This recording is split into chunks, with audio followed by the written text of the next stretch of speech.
मोक्षमार्गस्य नेतारं भेत्तारं कर्मभूभृतां ज्ञातारं विश्वतत्त्वानां वन्दे तद्गुणलब्धये।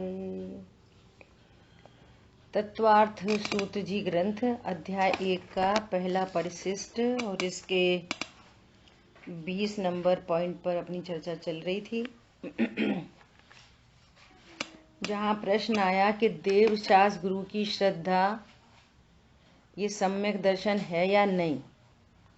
तो कहा कि देव शास्त्र गुरु की श्रद्धा तो सम्यक दर्शन नहीं है, आत्म श्रद्धान का नाम सम्यक दर्शन है।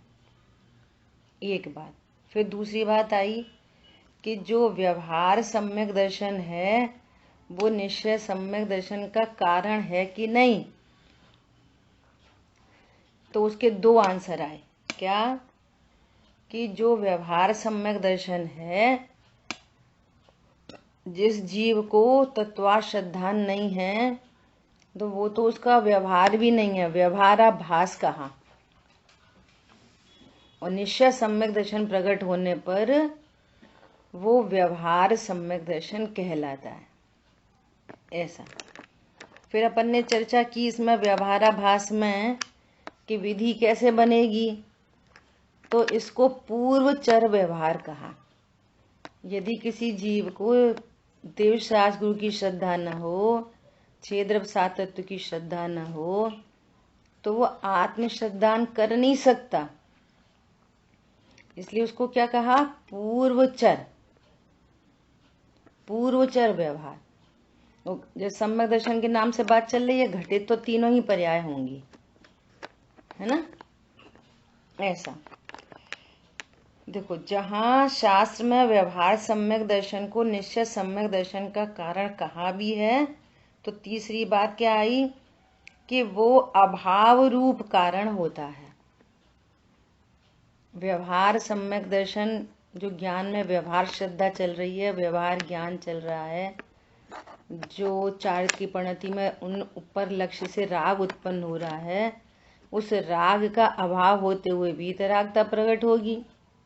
ऊपर लक्ष्य मिटते हुए स्वलक्ष्य होगा। समझ में आ रही बात? पर लक्ष्य मिटेगा, स्वलक्ष्य होगा। चारित्र की पर्याय में राग चल रहा है, राग का अभाव होगा तो वीतरागता प्रकट होगी। राग से वीतरागता नहीं होगी, पर लक्ष्य से स्वलक्ष्य नहीं होगा। बंध के कारण से निर्बंध का कारण नहीं बनेगा। तो कह रहे हैं कि एक कारण होता है सद्भाव रूप और एक कारण होता है अभाव रूप। अंधेरे का अभाव समय रोशनी का कारण है ना। ऐसा कारण के दो प्रकार हैं, निश्चय और व्यवहार। निश्चय कारण तो अवस्था से होने वाला द्रव्य स्वयं है, और व्यवहार कारण पूर्व की पर्याय का व्यय होता है। व्यवहार कारण कैसा है? अभाव रूप, पूर्व की पर्याय का व्यय और रत्नत्रय की पर्याय का उत्पाद। ठीक है, अपनी पिछली क्लास में बहुत डिटेल चर्चा हो गई थी। देखो, अब फोर्थ पॉइंट पे इसके क्या कह रहे हैं? श्रद्धा, रुचि और प्रतीति आदि जितने गुण हैं वे सब सम्यक तो नहीं, किंतु ज्ञान की पर्याय हैं, ऐसा पंचाध्यायी अध्याय 2 में कहा है।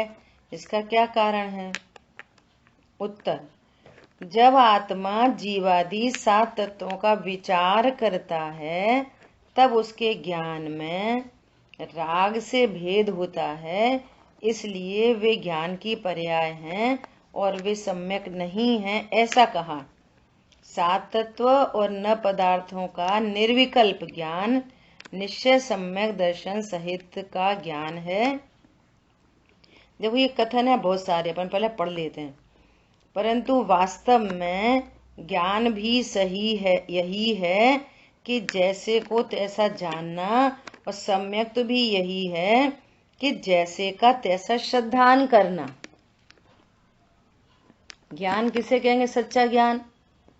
स्व को स्व, पर को पर जाने, बंध के कारण को बंध का कारण जाने, निर्बंध होने के कारण को निर्बंध का कारण जाने, हे को हे जाने, उपाधि को उपाधि जाने, प्रकट करने को प्रकट करने योग्य जाने, आश्रय भूत को आश्रय भूत जाने।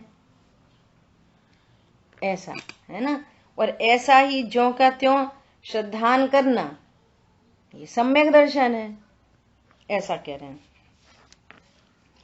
इससे समझना चाहिए कि राग मिश्रित श्रद्धा ज्ञान की पर्याय है।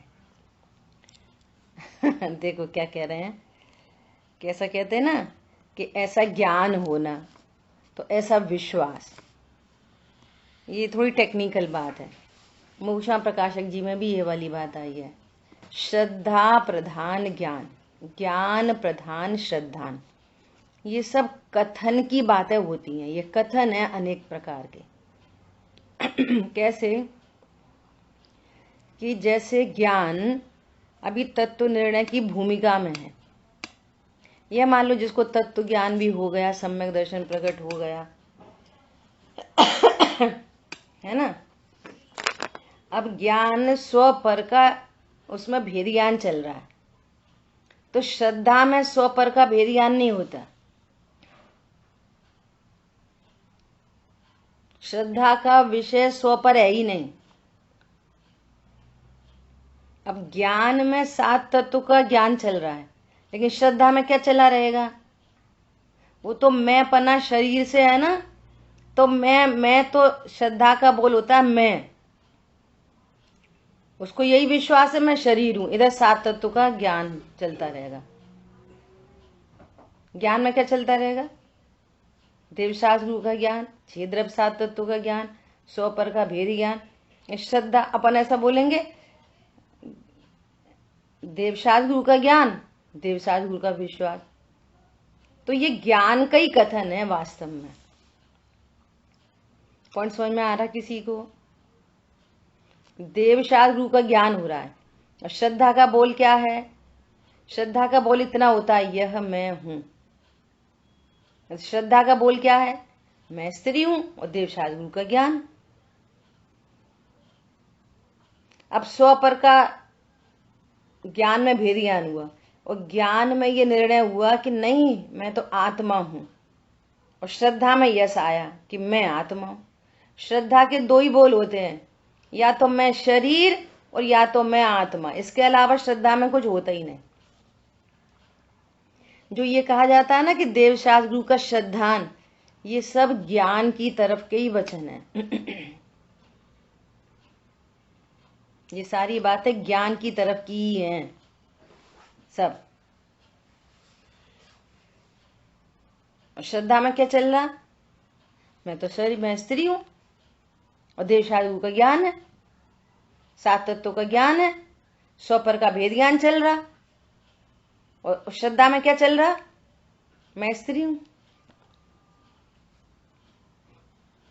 समझ आई बात? और ज्ञान में ये निर्णय हो गया क्या? नहीं, स्व स्व है, पर है। वहां सम्यक दर्शन का प्रसंग बना, तो श्रद्धा में क्या होगा? मैं आत्मा हूं। बस श्रद्धा का इतना ही काम है, या तो मैं शरीर हूं या तो मैं आत्मा हूं। मैं 50-50% कुछ होता ही नहीं। तो जो ये जो कथन आते हैं ना, देवशास्त्र गुरु का श्रद्धान, ये ज्ञान की तरफ का ही कथन है। 7 तत्व का श्रद्धान, ये ज्ञान की तरफ का ही कथन है। ठीक है, क्लियर हो गई बात? देखो आज का एकदम लाइव एग्जाम्पल। अभी भैया से चर्चा चल रही थी, तो वो बगल में तो बैठी रहती है दिन भर, तो वो समझ जाती है। तो बोलती है मेरे को उनको सुनाना है, मेरे को उनको सुनाना है। तो भैया बोले अच्छा सुनाओ। तो भैया बोले आप कौन हो? तो कह रही शुद्धात्मा, मैं शुद्धात्मा हूं। अच्छा, आप शाबिका नहीं हो? मैं शुद्धात्मा हूं। आपकी दादी कौन है? शुद्धात्मा है। आपकी दादी ना हमारी दादी है। तो क्या बोले? नहीं हमारी दादी है। समझ आ गई बात? किसकी दादी है? हमारी दादी है। मैं शुद्धात्मा और हमारी दादी है। ये तो अपन बच्चे की बात कर रहे हैं, दृष्टांत हो गया ये तो अपने लिए। मैं शुद्धात्मा हूं, मेरा मकान है, मैं शुद्धात्मा हूं, मेरे बच्चे हैं, मैं शुद्धात्मा हूं, आज परिणाम बिगड़ गए। मैं शुद्धात्मा हूं, आए फालतू में पता नहीं क्यों बोल दिया, उनसे मन तो नहीं था, और मैं शुद्धात्मा हूं। पॉइंट पकड़ में आया? हमने तो भैया सब छोड़ दिया, हम तो है ना शुद्ध खाने लगे एकदम। हमने तो 1 साल का नियम ले लिया कि हम कोई बाजार की चीज नहीं खरीदेंगे। मैं कौन हूं? कौन हूं मैं? क्या नाम है मेरा? क्या धाम है मेरा? मैं क्या करता हूं? बोलो, भेद खड़ा करना पड़ता है। भेद से भी कहो तो मात्र जानता हूं बस। प्रीति बोलो, महावीर भगवान की शादी हुई कि नहीं हुई? बाल ब्रह्मचारी थे वे तो, है ना। और ऋषभदेव, राजा ऋषभदेव की शादी हुई कि नहीं हुई? और हमारी तुम्हारी हो गई कि नहीं हो गई? बोलो। अभी श्रद्धान, मैं यहाँ पर जीव नामक वस्तु हूं। वस्तु पर निर्णय करना। बोलो। घूमते हुए 6 फेरे, घूमते हुए 7 फेरे, सिर्फ जैसे आंख सिर्फ देख रही है, ऐसे ही मैं सिर्फ जान रहा था, जानता हूं। शादी वादी कुछ नहीं होती मेरी। पॉइंट पकड़ में आया? ये बात है। देखो, इसी बात को अभी ये पैराग्राफ और पढ़ने, फिर अपन चर्चा करेंगे। इससे समझना चाहिए कि राग मिश्रित श्रद्धा ज्ञान की पर्याय है। वो जो चर्चा की जाती है वो ज्ञान की साठ से की जाती है। राग रहित तत्वात् श्रद्धान वो सम्यक दर्शन है। जब तक राग की उत्पत्ति हो रही है तो सब ज्ञान का ही कथन है। जब तक राग की उत्पत्ति चल रही है ना, वो तो अपन श्रद्धा भी कहते हैं। देव साधु का ज्ञान और श्रद्धान, 6 द्रव्य 7 तत्व का ज्ञान और श्रद्धान, वो वास्तव में सब ज्ञान की साइड से बात है। जब तक राग चल रहा है और मंद और मंद और मंद और मंद, अब टूटने ही वाला है राग, तो ज्ञान स्वभाव सन्मुख हुआ, तब सम्यक दर्शन हुआ। अब राग टूट गया, वीतरागता प्रकट हुई, अब ये सम्यक दर्शन है। तब उसको यथार्थ अपना विश्वास होता है और यथार्थ बने देव सागुरु का श्रद्धान होता है। ऐसा तब वो व्यवहार श्रद्धा कहलाती है। इसलिए कह रहे हैं निश्चय के बिना व्यवहार श्रद्धा कहां से आई। ये पॉइंट है, वो समझ में आ गई बात। ऐसा उसे सम्यक मान्यता अथवा सम्यक प्रतीति भी कहते हैं। गाथा 387 में कहा है कि ज्ञान चेतना सम्यक दर्शन का लक्षण है। इसका यह अर्थ है कि अनुभूति स्वयं सम्यक दर्शन नहीं है, किंतु जब वह होती है तब सम्यक दर्शन अविनाभावी रूप होता है, इसलिए उसे बाह्य लक्षण कहा है। सम्यक दर्शन के प्रकट होते ही ज्ञान सम्यक हो जाता है और आत्मानुभूति होती है, अर्थात ज्ञान स्वज्ञेय में स्थिर होता है, किंतु वह स्थिरता कुछ समय ही रहती है और राग होने से ज्ञान स्व में से छूटकर पर की ओर जाता है। तब भी सम्यक दर्शन होता है और सम्यक दर्शन बना रहता है। अनुभूति छूट जाती है, ज्ञान में परलक्ष्य हो जाता है, वीतरागता के बदले राग उत्पन्न हो जाता है, लेकिन सम्यक दर्शन बना रहता है, सम्यक ज्ञान बना रहता है और सम्यक चारित्र बना रहता है, अनुभूति छूट जाती है ऐसा। और यद्यपि ज्ञान का उपयोग दूसरे के जानने में लगा हुआ है, तथापि वह ज्ञान सम्यक ज्ञान है। क्यों है कि पर को जान रहा है तो पर को परपने जान रहा है। अज्ञानी पर को जान रहा है तो पर को स्वपने से जान रहा है। अज्ञानी पर को जान रहा है तो पर को कैसे जान रहा है? स्वपने से। ये घर मेरा है, बच्चे मेरे हैं, धन मेरा है, इनसे मुझे लाभ है, इससे हानि है। और सम्यक ज्ञानी कैसे जानता है? मैं परिपूर्ण हूं, मुझे परमाणु मात्र से लाभ हानि नहीं होती। एक परमाणु भी मेरे लिए इष्ट अनिष्ट नहीं है पूरे विश्व में। कोई मेरा कुछ बिगाड़ नहीं सकता। मैं अविनाशी हूं, जन्मा ही नहीं, मरता नहीं। ये और पर लक्ष्य हुआ तो पर को कैसे जानेगा? पर को परपने जानेगा, पर को कभी स्व नहीं जानेगा। इसलिए उसका ज्ञान भी सम्यक ज्ञान बना रहेगा। ठीक है। ये उस समय अनुभूति उपयोग रूप नहीं है, फिर भी सम्यक दर्शन और सम्यक ज्ञान है ऐसा समझना चाहिए, क्योंकि लब्धि रूप अनुभूति है। आप कहीं बाहर घूम के आए तो उसका ज्ञान लब्धि रूप बना रहता है, और जब जब वो मेमोरी में आता है तो अपन कहते हैं अरे कितना मजा आया, वहां गए थे, बहुत मजा आया। तो वो कहाँ चला गया? लब्धि रूप। ऐसा। ठीक है। जब कल द्रव्य संग्रह जी ग्रंथ का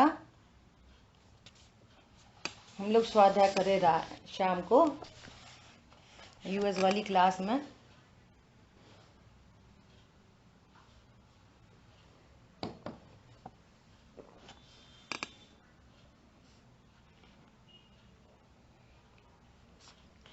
देखो इसमें ना द्रव्य दृष्टि जिनेश्वर का कोटेशन दिया है, संतों की रचना तो देखो। दे दो।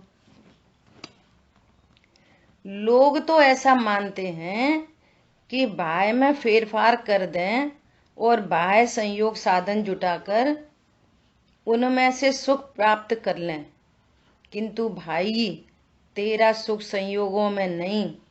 अरे देखो तो सही, यह सर्वज्ञ की वाणी, संतों की रचना तो देखो। सर्वज्ञ के मार्ग के सिवा दूसरों का एक अक्षर भी सच्चा नहीं है, दूसरा तो सभी विपरीत है। क्या बोल रहे हैं? ऐसे बहुत लोग के फोन आते, देखो वो सुनना, वो बहुत अच्छा बोल रहे थे, वो सुनना एकदम अपने जैसा बोल रहे थे, आत्मा अविनाशी है। वो ब्रह्म कुमारी का सुन के देखना, वो ओशो का सुन के देखना, वो उनका सुन के देखना। तो क्या कह रहे हैं कि एक सर्वज्ञ भगवान के जो वचन हैं वो ही मंगलकारी हैं, बाकी तो एक अक्षर भी सुनने देखने जैसा नहीं। क्यों? वहां तो सब विपरीत है, ऐसा कह रहे हैं, है ना। दूसरा तो सभी विपरीत है। अब देखो, अब अपन को बहुत इंपॉर्टेंट बात ये करनी थी, जो अपनी व्यवहाराभास और पूर्वचर व्यवहार की जो बात आई थी ना, वो बात आ रही है। क्या बात आ रही है? सत्य बात समझने से पूर्व भी गहरे गहरे उसका बहुमान करके जो स्वीकार करता है, उस जीव को अन्य विपरीतता का आदर करने वाले जीवों की अपेक्षा तो फेर पड़ा है। भले ही अभी स्वभाव की दृष्टि नहीं हुई हो, किंतु सत्य का आदर किया, उसमें भी उतना तो फेर पड़ा है कि नहीं। तो कितनी बड़ी बात कह रहे हैं। भले ही अभी सम्यक दर्शन नहीं हुआ, ये मान लिया कि अभी सम्यक दर्शन तो नहीं हुआ, परंतु जो उसने स्वाध्याय से बात को सुनिए बहुत आदर से, है ना। तो उसकी सोच, उसकी थॉट प्रोसेस इसमें फेर पड़ा कि नहीं पड़ा? सत्य का आदर आया कि नहीं आया उसको, कि यही सत्य बात है, जीव शरीर नहीं हो सकता, ये सत्य बात है। जीव का पत्नी बच्चे दुकान मकान संयोग कभी न उसके हो सकते न उसके अनुसार हो सकते, ये सत्य बात है। बोलो, कोई पर पदार्थ सुख दुख का कारण नहीं है, ये सत्य बात है। पर पदार्थों में कुछ हो न हो, मेरे दुख का कारण मेरा ही अज्ञान है और मेरे सुख का कारण मेरा ही ज्ञान है। पर पदार्थ से न सुख होता न दुख होता। बोलो, इसके सोच में फर्क पड़ा कि नहीं पड़ा? भले अभी इसे सम्यक दर्शन नहीं हुआ तो भी। पॉइंट पकड़ में आ रहा है? ऐसा पंडित साहब कहते हैं कि यदि ये वाली बातें अच्छी लगें तो पुण्य बन जाएगा थोड़ा सा, लेकिन सच्ची लगने लग जाए कि ये बात परम सत्य है, सच्ची लगे तो ये धर्म का पात्र होता है। सच्ची लगने लग जाए। भगवान ने 6 द्रव्य बताए हैं, 7 तत्व कहे हैं। आशा बंध दुख रूप है, संवर निर्जरा सुख रूप है। पर द्रव्य से मेरा कहीं दूर दूर तक कोई संबंध नहीं है। ये सत्य सत्य स्वीकृति हो। फेर पड़ गया मतलब कि पूरी थॉट प्रोसेस बदल जाए, सोच बदल जाए, एक परमाणु मात्र में सुख भाषित न हो। और अभी सम्यक दर्शन नहीं हुआ। सत्य का आदर इस प्रकार से आता है। देखो क्या कह रहे हैं, भले ही अभी स्वभाव की दृष्टि नहीं प्रकट हुई, किंतु सत्य का आदर किया, उसमें भी उतना तो फेर पड़ा है या नहीं? भव का अभाव तो स्वभाव की दृष्टि से ही करेगा, ये सत्य बात है। स्वभाव सन्मुख होगी, प्रणति रत्नत्रय प्रकट होंगे, तभी भव के अभाव शुरू होंगे। परंतु उससे पूर्व असत्य का पोषण छोड़कर सत्य के आदर का भाव भी जिसे न आए, उसको तो स्वभाव में जाने की पात्रता भी कहां से आएगी? क्या कह रहे हैं? जो असत्य का अभी भी पोषण करता रहे,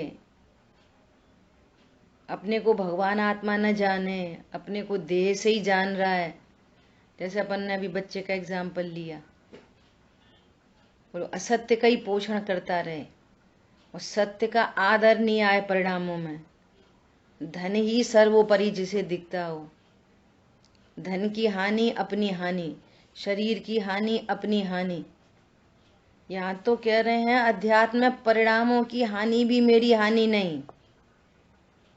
बोलो, ऐसा मैं त्रिकाली ध्रुव भगवान आत्मा हूं। एक समय की पर्याय में जो ज्ञेय बनता है वो फिक्स है, मैं परिपूर्ण हूं, ऐसे सत्य का जिसको आदर हो, यह है सम्यक दर्शन की पात्रता। कम खा लो, ज्यादा खा लो, अच्छा खा लो, बुरा खा लो, ये छोड़ दो, वो छोड़ दो, यहाँ पे घूमे आओ, वहां पे घूमे आओ, सुबह चर्चा आई। भैया बालों ने तुम्हारा क्या बिगाड़ा जिसका मुंडन करते हो बार बार 100 बार? मन का मुंडन क्यों नहीं करते, जिसमें विष भरा है अपार? अपने मन का मुंडन करो, अर्थात ज्ञान को राइट प्रोसेस में ले जाओ, सत्य स्वरूप का आदर करो। यह है स्वभाव में जाने की पात्रता। अखंड स्वभाव की दृष्टि प्रकट होने से पूर्व उसके बहुमान पूर्वक श्रवण मनन का भाव आए बिना नहीं रहता।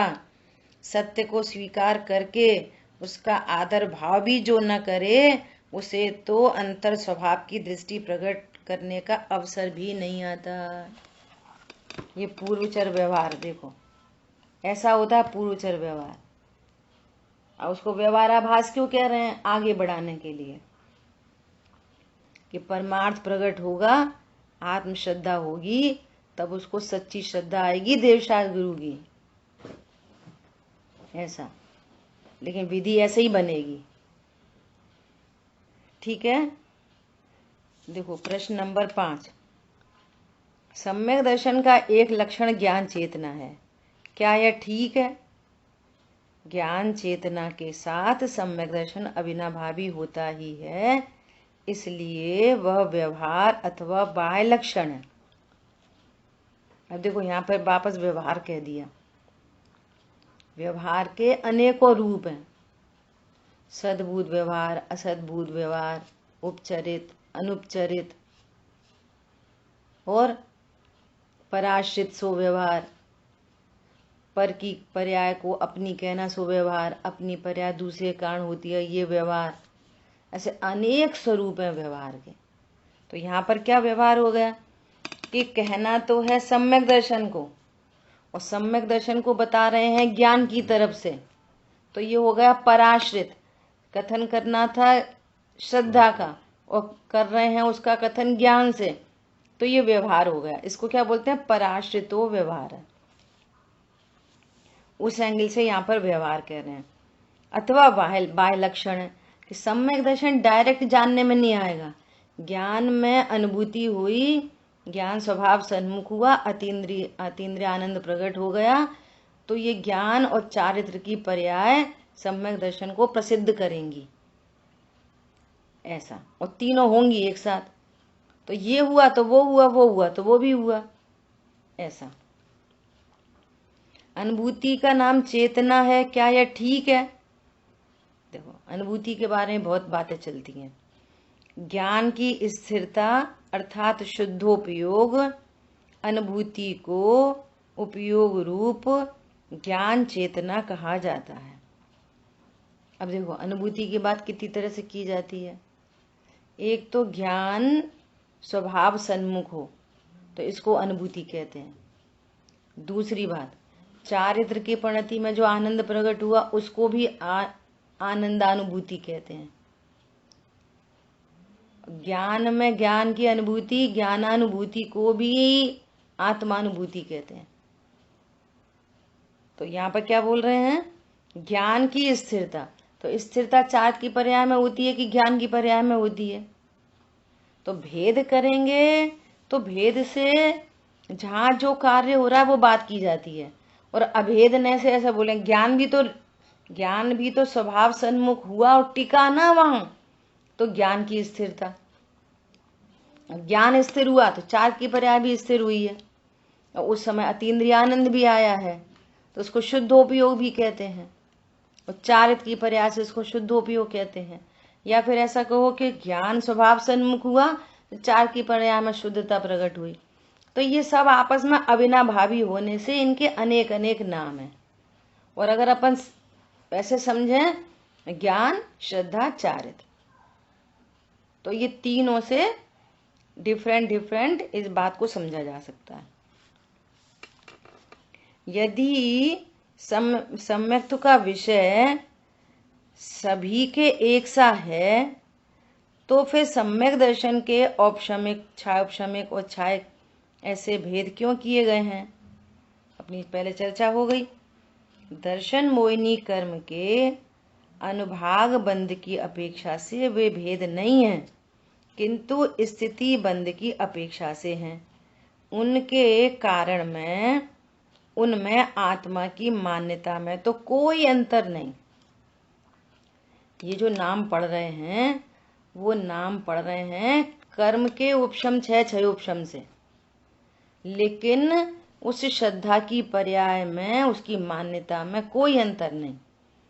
औपशमिक सम्यक दर्शन का भी बोलिए है मैं आत्मा हूँ, छायोपशमिक सम्यक दर्शन का भी और छायक सम्यक दर्शन का भी, मान्यता में कोई फर्क नहीं। प्रत्येक प्रकार के सम्यक दर्शन में आत्मा की मान्यता एक ही प्रकार की है। आत्मा के स्वरूप की जो मान्यता औपशमिक सम्यक दर्शन में होती है वही छायोपशमिक और छायक सम्यक दर्शन में होती है। केवली भगवान को परमावगाढ़ सम्यक दर्शन होता है, उनके भी आत्म स्वरूप की उसी प्रकार की मान्यता होती है। बोलो। केवली परमात्मा की मान्यता और औपशमिक सम्यक दृष्टि की मान्यता, इसमें कोई फर्क नहीं है। भले ही बाहर में युद्ध दिख रहा हो, कि विषय भोग दिख रहे हो, कि अणुव्रत दिख रहे हो, कि महाव्रत दिख रहे हो, मान्यता में कोई फर्क नहीं है। ठीक है, ऐसा। इस प्रकार सभी सम्यक दृष्टि जीवों के आत्म स्वरूप की मान्यता एक ही प्रकार की होती है।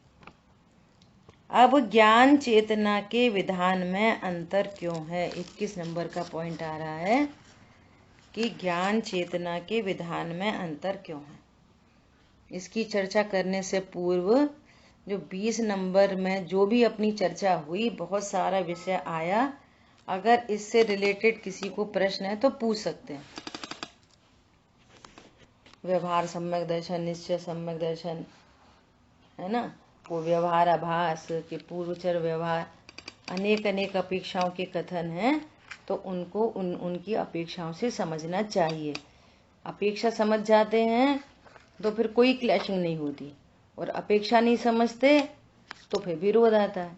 इतनी सी बात है। देखो प्रश्न, पंचाध्यायी और पंचास्तिकाय में ज्ञान चेतना के विधान में अंतर क्यों है? आदरणीय राम जी भाई ने तरह तरह के प्रश्न उठाकर, अलग अलग ग्रंथों से प्रश्न उठाकर यहाँ पर हमारे सामने और वस्तु स्वरूप को क्लियर रख करने की कोशिश की है। पंचाध्याय में चतुर्थ गुण स्थान से ज्ञान चेतना का विधान किया है। अध्याय 2 गाथा 854 और पंचास्तिकाय में 13वें गुण स्थान से ज्ञान चेतना को स्वीकार किया है, किंतु इससे उसमें विरोध नहीं आता। देखो क्या कह रहे हैं, ये अपनी जो 320 गाथा सुबह चल रही है ना, इसमें भी ये प्रकरण आने वाला है। ज्ञानी 3 तरह से कहा जा सकता है। ज्ञानी, सुनना ध्यान से, ज्ञानी 3 प्रकार से। सबसे पहला, जो वस्तु ज्ञानवान है, ज्ञानमयी है, वो ज्ञानी, और बाकी सब अज्ञानी। तो कौन अज्ञानी? इस पहली परिभाषा से सारे ही जीव ज्ञानी, क्योंकि इनमें ज्ञान है। अपेक्षा क्या है? क्योंकि इनमें ज्ञान है, इसलिए ये ज्ञानी। और बाकी अज्ञानी कौन कौन हो गया अज्ञानी इस पहली परिभाषा से? जिसमें ज्ञान नहीं है। बोलो, किस किस में ज्ञान नहीं है?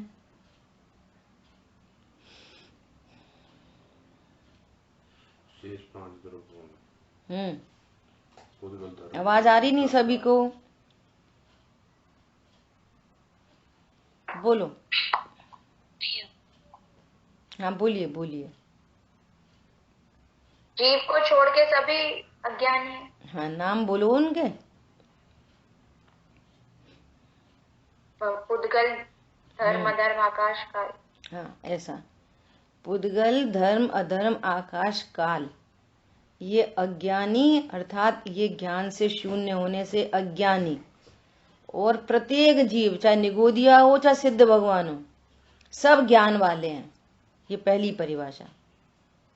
अपेक्षा इसकी क्या है? जो ज्ञान स्वरूपी है, वो जो ज्ञानवान है वो ज्ञानी। ये पहली परिभाषा।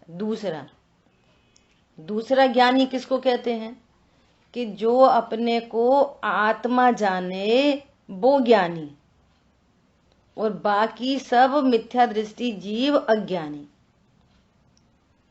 ये पूरा अपेक्षा बदल गई। यहाँ पर जीव को भी अज्ञानी कहेंगे।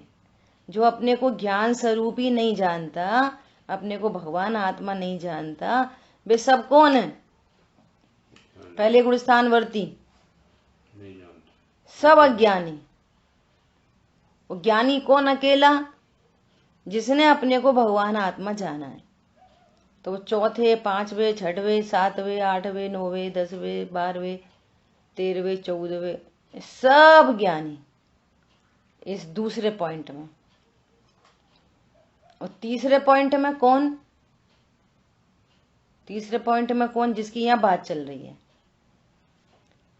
केवल ज्ञानी परमात्मा ही ज्ञानी हैं। उनके परिप्रेक्ष्य से देखा जाए तो सब सम्यक दृष्टि भी अज्ञानी। क्यों? जैसे वे लोकालोक को जान रहे हैं, वैसे क्या मुनिराज लोकालोक को जान पा रहे हैं? उनको भी अभी औदय का ज्ञान है, ज्ञानावणी कर्म का उदय है। तो जिन जीवों को भले ही वे सम्यक ज्ञानी हैं, अपने को आत्मा जान रहे, लेकिन ज्ञानावणी कर्म का उदय है, तो वो सब चीजों को नहीं देख पा रहे। मुनिराज नहीं देख पा रहे कि ये मोबाइल में कितने पुद्गल परमाणु लगे हैं, इनकी भूतकाल की पर्याय क्या थी, इनकी भविष्य की क्या पर्याय होगी, ये मुनिराज नहीं जान रहे। द्वादशांग के पाठी हों वे भी नहीं जान पा रहे। समझ आ रही बात? तो सारे मति श्रुत ज्ञान वाले, सम्यक मति श्रुत ज्ञान वाले भी अज्ञानी और अकेले केवली परमात्मा ज्ञानी। अपेक्षा समझ में आ गई तीनों की? ऐसा तो एक एंगल ये है कि चतुर्थ गुण स्थान से ज्ञान चेतना शुरू हो गई। वो अपने को ज्ञानवान जानते, अपने को भगवान आत्मा जानते, सो ये ज्ञान वाले है ना। और पंचास्तिका में किसको कहा कि 13वें गुण स्थान में ज्ञान चेतना हुई, सर्व ज्ञानावणी कर्म का अभाव हुआ। ऐसा कोई विश्व का एक एक पर्याय नहीं, छोटी सी छोटी ऐसी कोई पर्याय नहीं जो जिसको वे केवली परमात्मा जान नहीं सके।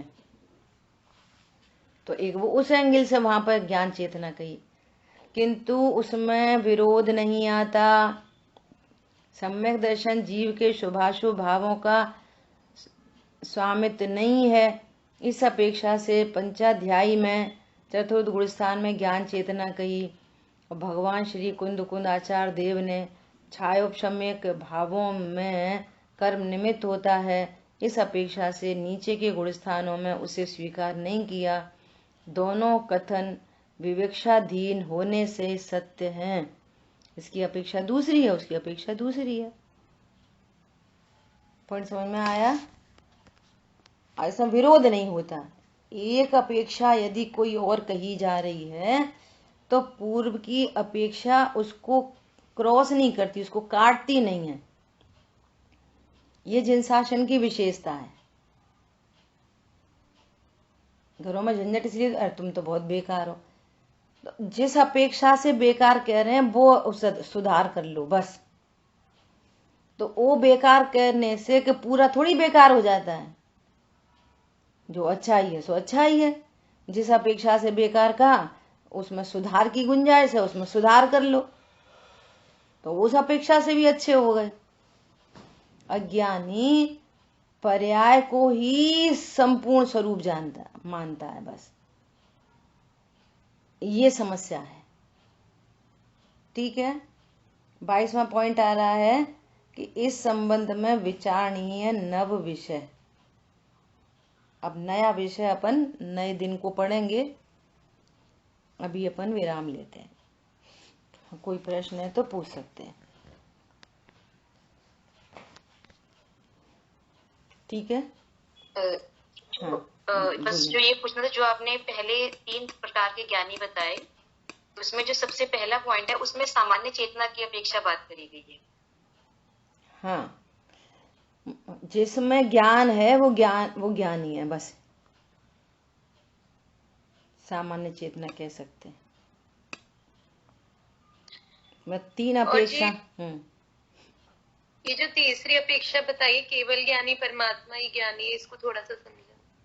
हाँ, इसमें ये कह रहे हैं, देखो यहाँ पे भी नीचे लाइन आई है ना कि भगवान श्रीमद कुंद आचार्य देव ने छायोपशमिक भावों में कर्म निमित्त होता है, इस अपेक्षा से नीचे के गुण स्थान में उसे स्वीकार नहीं किया। जितने जीवों को अभी छायोपशमिक भाव है, इसका अर्थ है कि ज्ञानावणी कर्म का उदय है। और ज्ञानावणी कर्म का उदय का मतलब है कि उसको उस संबंधी अभी अज्ञान है। तो जिसको अज्ञान हो उसको हम ज्ञान चेतना नहीं कह रहे, हम तो ज्ञान चेतना केवली परमात्मा को कहेंगे कि वे जिनके ज्ञान में लोकालोक झलकता है। 12वें गुणस्थान में भी पूर्ण वीतरागी हो गए, लेकिन अभी ज्ञानावणी कर्म का उदय है, अभी भी वे सबको नहीं जान सकते। तो जब वे सबको जानेंगे हम तो तभी ज्ञान चेतना कहेंगे। ऐसा तो 3 अपेक्षाओं से जिनागम में ज्ञानी अज्ञानी का डिफ्रेंशिएशन बताया है। तो किसी ने पहले दूसरी अपेक्षा को स्वीकार करके बात कही है, किसी ने तीसरी अपेक्षा को स्वीकार करके बात कही है। और ज्ञानवान तो सभी जीव हैं, अज्ञानी भी ज्ञानवान है। ऐसा कौन सा आत्मा है जिसमें ज्ञान नहीं है? ये सबसे पहली अपेक्षा है। जो ज्ञानवान है वही ज्ञानी बनता है, जो ज्ञानवान है वही केवल ज्ञानी बनता है। रॉ मटेरियल तो वही है। कोई पुद्गल धर्म आकाश काल तो ज्ञानी बनते नहीं है, केवल ज्ञानी। ऐसा ठीक है। जिन वाणी के ज्ञान से सूझे लोकालोक, सो वाणी मस्तक नमो सदा देत हूँ दो। बोलिए द्वारशांग मई जिनवाणी माता की जय हो। जय जिनेन्द्र सभी को।